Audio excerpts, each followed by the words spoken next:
Welcome to Adobe Campaign and this demonstration of drop-downs, visibleIf options, and system filters.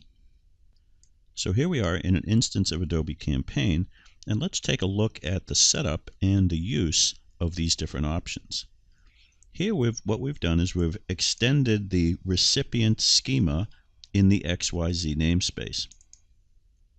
Now, default schemas, the built-in schemas of Adobe Campaign, should not be altered. Those factory schemas are overwritten during the course of upgrades. So if you're going to extend those schemas, you must extend them in your own namespace. So here we've extended the recipient schema in the XYZ namespace. Now when I do this, the schema will only show the extensions. It does not show the built-in factory schemas. And so here we've extended NMS recipient in the XYZ namespace. Now the extensions are what is defined in this file. First, I start with the definition of my enumeration. This enumeration has a base type of string, and the internal name is called rewards level. And you see that we've defined 5 values for this: platinum, gold, silver, bronze, and none. And you see that it has an enumerated value, an internal index for each one of those values. Once we've defined the enumeration, then we can go down inside the element, which is what we're using to actually extend the schema. All right, so that definition is outside, but now that we're inside the element, what I'm doing is defining the attributes and elements that we're using for the extension. The first is the use of the enumeration. We've defined an attribute of the enum type called rewards level, and that reference right there is what ties it back to the enumeration. The internal name is rewards, and the string type is the same as the base type of the enumeration. I've also extended the recipient schema with these attributes: an enrolled value that's a Boolean, a membership points value that's a long, an integer, the enrollment date that's of the date type, and I've also added a second email 2, and you see that not only is that a string, but we've added the dataPolicy to it, which means that that string, when it's entered and saved, during the process of saving, it will check the dataPolicy for email and make sure that the string pattern that's being entered matches up to what is proper for an email.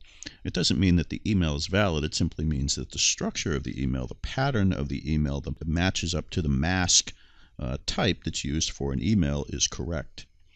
I've also added to the recipient record a link to the product table. That's in the NEO namespace, and it's called product catalog. And we're going to use this as a gift for the person once they've set their rewards. So this is the schema definition, and we're going to come back and make a change here so we see how that process works, but this is what we'll start with for now. Now let's go to the form, and this is NMS recipient form. Now the form cannot be extended in a different namespace. The form is the only factory object that you actually change directly. And so what we're doing is we're adding an extension to the NMS recipient form. You see, by the way, that the type is icon box. Now let me scroll down, and what you see is all these different containers at the highest level will be seen as icon boxes on the left panel of the recipient form. And if we come all the way down to the bottom, we've added a rewards container at that same level. And this is the definition right there. Now, because we've added this container at the top level with the name rewards, and you see with the label rewards info, what that means is when you go into the recipient record, you'll see in this left panel, these are each of the containers that are defined in there.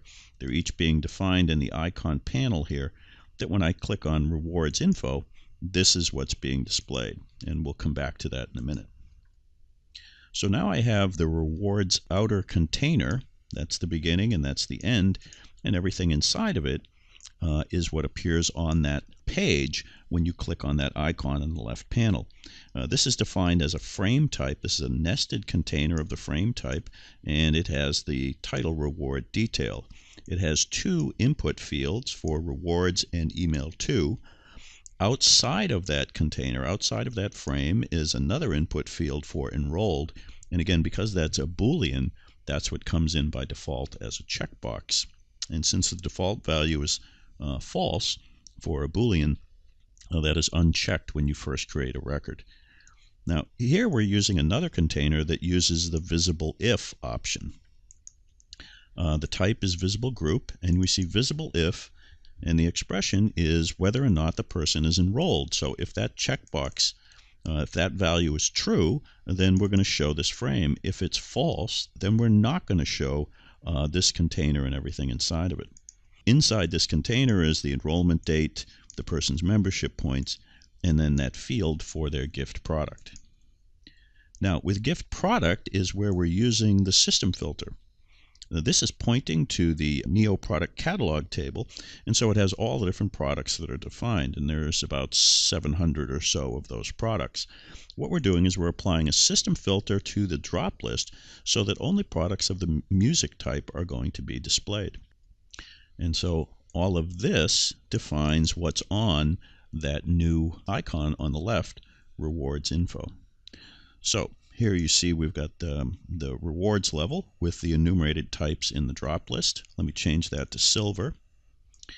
We have our email, so if I say Jake Buckley at Adobe, and you see that does not match up to what is required by the data policy. It does not have the dot and then the domain on the end of that. So if I try and save this, you see that it tells me that the email is invalid. But once I change it so that it matches up to the proper pattern for an email, you see that indeed I can now save that email because it meets the data policy that's required. Now the enrolled, it was the Boolean value that I put in, and this is what ties it to the visibleIf. So if I click on enrolled, you see now it will show that nested container, enrollment details. I have my enrollment date, membership points, so I can put in the values there. And let me refresh this, and you see what I'm getting is different types of music, right? So I've got Abbey Road and all the other various albums that are defined here. And so let me save. Now, to review how the process of building the schema, updating the database, and generating the form works, I'm going to go back to the schema, and I'm going to make a change to the schema. I'm going to change the length of that email to 40. Now, once I've made this change, and let me save this, now the schema definition, that is the design of the data type, has changed, and so it's out of sync with the database. And so what I'm going to do is I'm going to go up to the Tools menu, Advanced, and Update Database. And when I open this up and click Next, it's going to go in and scan the schema and then scan the database and look for any differences. It's going to say what in the database is different from what's in the schema. And you see indeed it has noticed that there is a difference in the recipient table. And if I click on the Detail button, it will go down and show me what are the differences. And there I see that email 2, that's a string, and that's why it says S email 2, that's the SQL name of the column in the table, and you see that the string length has changed. And so it knows that, and so it sees that the database is out of sync. So now when I click Next, what it will do is it'll generate a script to resynchronize the schema definition with what's in the database. It has indeed come up with a schema to do that, to change the string length to the new value. And so I'll click Start. It will go in and actually update the database and change the string length of that column for the definition in the database. Now let me close. Now what I have to do is I have to disconnect, and when I'm gonna log back in, and if you look closely down on the lower left hand corner of the console, that when I say log in, you'll see the first thing that happens is it refreshes the local cache. It's going back to the server and it's getting any changes that have been made so that it can update the screen display with the latest and greatest information from the server. Okay, so here we are, and we've got our form. I'm in the training folder, and I'll scroll down, and there's rewards, and there's my value.